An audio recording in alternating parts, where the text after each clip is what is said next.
In the Bible, we find one of the most beautiful appeal from God.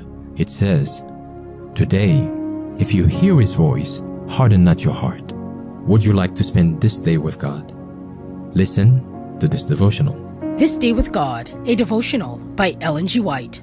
The only security.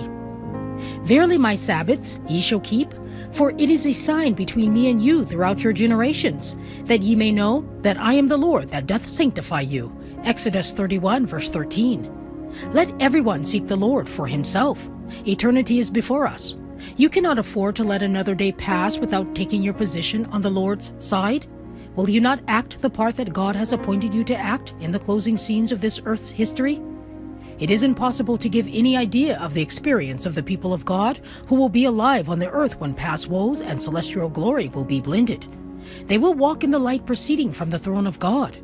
By the means of the angels, there will be constant communication between heaven and earth, and Satan, surrounded by evil angels and claiming to be God, will work miracles of all kinds to deceive, if possible, the very elect.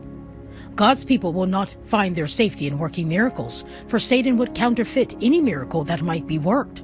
God's tried and tested people will find their power in the signs spoken of in Exodus 31, verses 12 through 18. They are to take their stand on the living word. It is written. This is the only foundation upon which they can stand securely.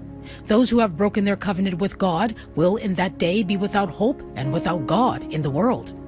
The worshippers of God will be especially distinguished by their regard for the fourth commandment, since this is the sign of His creative power and the witness of His claim upon man's reverence and homage.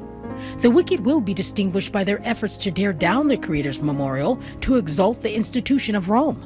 In the issue of the contest, all Christendom will be divided into two great classes: those who keep the commandments of God and the faith of Jesus, and those who worship the beast in his image and receive his mark.